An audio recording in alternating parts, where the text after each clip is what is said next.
Canva, the simple to use graphics service, has bought Affinity, the tremendous maker of Mac, iPad and PC apps for publishing, design and photography. If you have never had to illustrate your writing for any reason, or never wanted to, well, there's nothing to see here. I've got nothing for you. But here's my thing, and it probably is just me. I may be being unfair even. I don't happen to like Canva, and I really, really like Affinity. Now, since you could be the same, but you could be absolutely the other way around on this, let me please cover what's happening with the two of these companies getting together. Show you some, I think, of both Canva and Affinity so you can get a feel of them. And then I think, actually, I might be able to offer some grounds to be reassured that this isn't the end of Affinity as we know it, and if not necessarily a great thing, probably isn't a bad thing, I think. Hello, I'm William Gallagher, and this is 58 Keys, which, as ever, as always, for writers like you and me who use and write, or possibly also photograph and illustrate and publish on Macs, iPhones and iPads. Do subscribe or support 58 Keys on Patreon, because even in this, there is so much to talk about. And this time, it's one thing that kind of leads off to lots of other considerations. On March 26, 2024, the company Canva acquired Affinity. I mean, actually, its parent company, Serif. But it's one of those things where Serif's apps are better known than Serif is. So what this means is that Canva, the company, now owns Affinity Photo, Affinity Designer, and my personal favourite, Affinity Publisher. Version 2 of all of this. Naturally, both of these companies are saying this is a great thing. And of course, hopefully, it is. We did learn in the process of this that 3 million people use Affinity apps. And I know that sounds like a lot. At first I thought they're doing well, but then you can realise that one of the things that appeals about Affinity traditionally has been that it is a one-off purchase. These 3 million people bought it once. To be very unfair actually to Affinity, it was at least possible. You could say, you used to be able to say that the great Affinity Publisher is like a cheap version of Adobe InDesign, and you could say that Affinity Photo is really Adobe Photoshop, and Affinity Designer is the other one, Adobe Illustrator. I do like Illustrator. That's not actually true. They are their own apps entire of themselves, but it is also true. You can think of them that way, and they're I'm not going to say they're not, because they are like the cheaper versions of things, but the cheaper bit is really key, because Adobe now requires a monthly subscription, and you can cut that subscription down to around $20, maybe slightly less a month, if you exclusively want one Adobe app.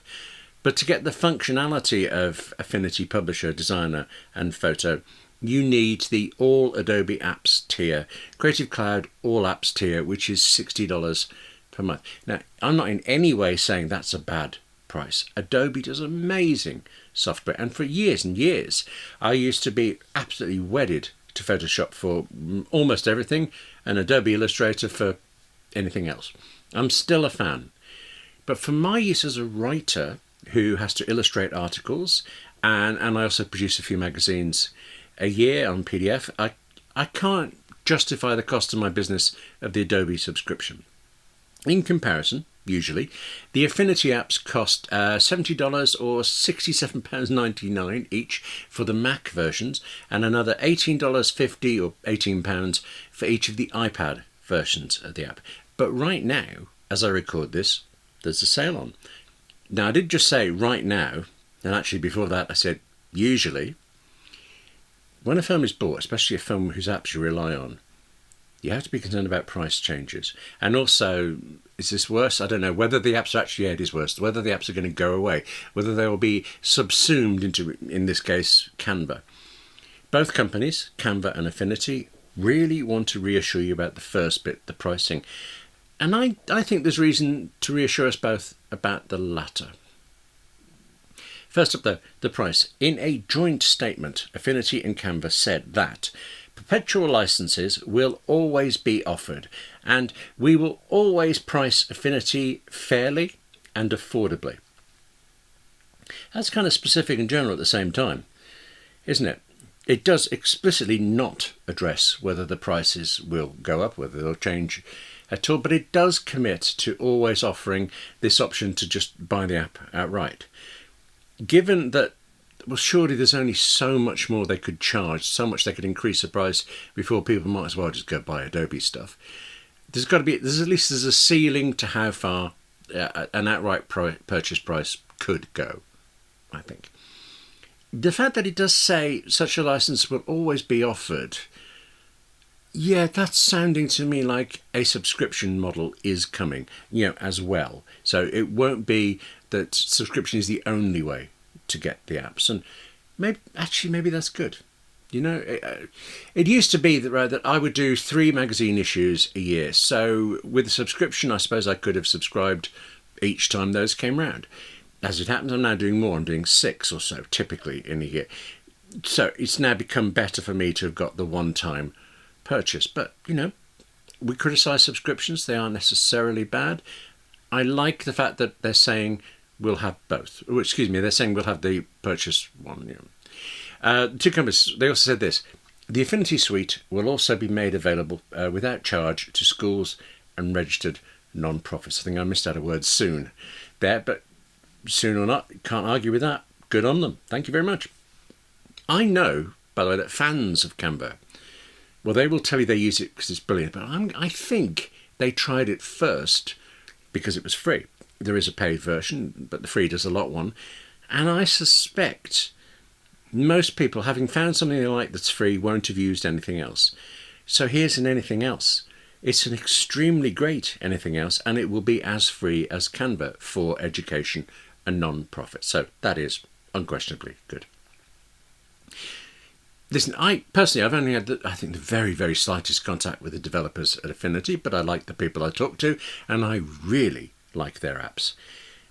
Nonetheless, I know it's not possible to rule out price changes that might come in the future, or even entire changes to pricing models. I also know, though, that you kill off at least some of your audience when you do anything like that. For instance, many years ago now, I paid quite a substantial chunk of money for a guaranteed lifetime license to an app called Log Me In. The company then just thought, scrap that. They scrapped the lifetime bit for new users, and a little while later, like an hour later, they somehow managed to wriggle out of the presumably contractual equipment a commitment with buyers like me. Once they started telling me, no, we're going to have to pay up some more cash, well, I started expressing my displeasure. If Canva ramped up, I went to a thing called Screens instead. I went to just an alternative arrival. If Canva did that, if they priced me out on Affinity, would I just switch back to Adobe and I'd never give them another thought? And no, that I'm lying to you now. No, not true. Not immediately anyway, because I have the Affinity apps. And if it somehow later becomes that I can't buy or can't justify the cost of the next versions or the subscription being a huge amount or something, anything like that, the ones I've already got are great. All right, they might not be updated after something like that, but they're great. I use Affinity Publisher intensely, and I've got it. So, well, there you go. Actually, if you're concerned about the price going up or potentially subscriptions coming in, well, no, I wouldn't recommend buying the apps just because of that. But since actually I so highly recommend buying them anyway, well, go get them now in the spring sale with all those numbers I was trying to remember the prices of. Yeah, no. I said that if you're concerned about one firm acquiring another, then, price is the thing. But as well as that, you really have to wonder whether the apps you know and relish are going to stay as they are. There are countless examples of companies whose products just kind of vanished. Most recently, Dark Sky, hugely popular, where their app gone because the new owner, in this case Apple, subsumed the best features or the most profitable features into something else. Canva could do that now. It now owns Affinity. The two firms have both pledged to not feature strip the apps. Hopefully that will always be the case. Actually, let's quote them again. Specifically, in their joint statement, they said, let me read this, Affinity is here to stay. It will remain the highest quality pro design suite and will now accelerate the rollout of new features. Okay, again, they say it and you shouldn't doubt them, but you can't really know. In this case, though, this one case, I think we can reasonably believe them because I looked into it. Since 2019, Canva has bought 6 firms that I can find out about. Flourish, Kaleido, Smart Mockups, Pixels, Pixabay and Slides Carnival. I'd actually only heard of Pixabay out of all of that. But as far as I can see from looking into all of them now and just going around their websites and looking at the apps available, every one of them appears to still be running exactly as they were before they were bought. Nothing from those has been shut down and subsumed into the Canva app. Although I keep talking about that, I think it's time to show you Canva and the Affinity apps, but I mean, that's quite a bit. Let me give you a really, really rapid look at the two, Canva and Affinity, just so you can get a feel of what's coming together and what you think of them both. This is Canva. It's an online app that you run in your web browser. I don't like browser apps because I've often, just too many bad experiences with poor internet connections. A dropped internet connection at the wrong time, it's quite bad. But okay, here's Canva, and I'm looking through it very quickly. Haven't been in it in a year.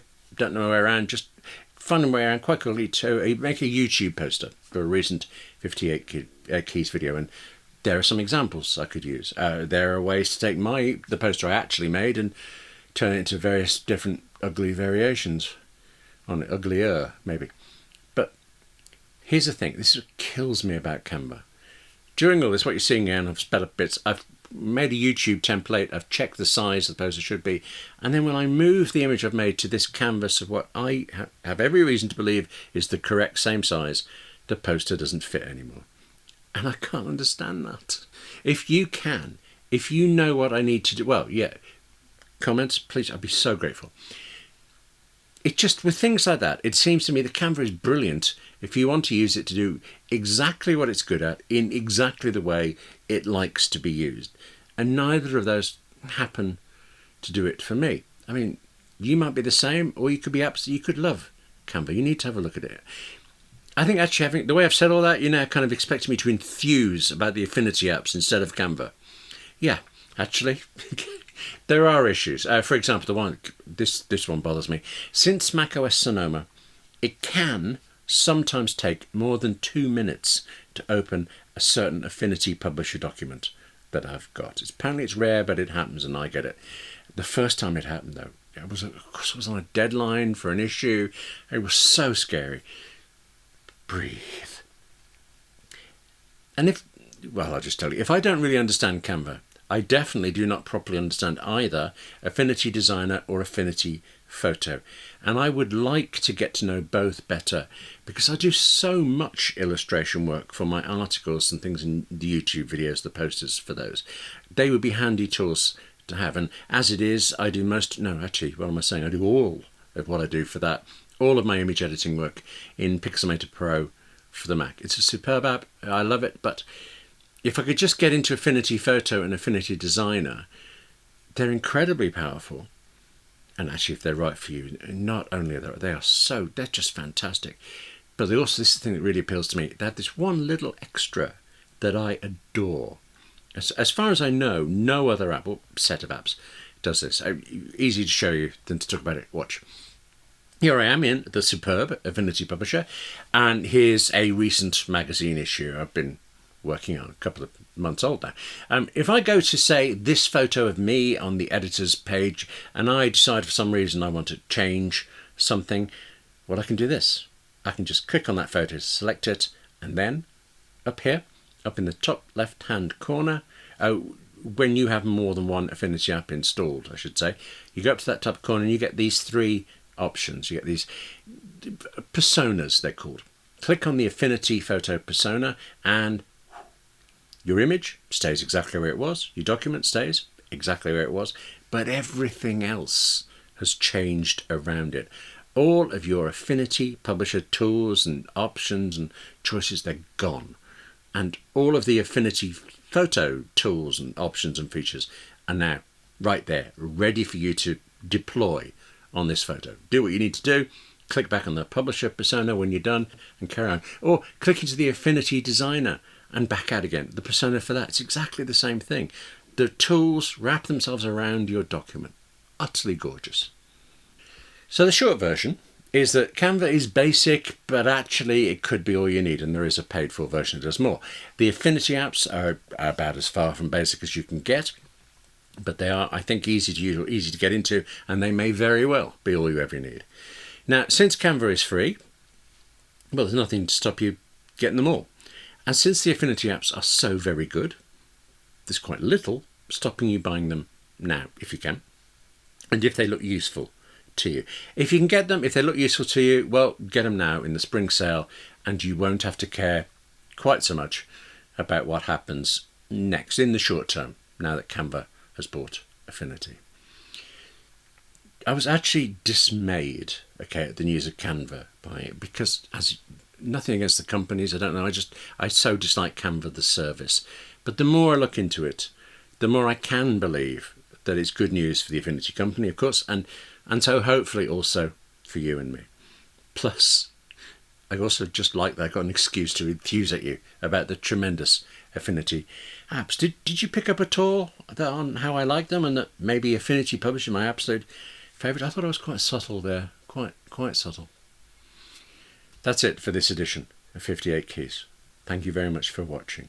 Now, take care of yourself, write more, and I'll see you soon.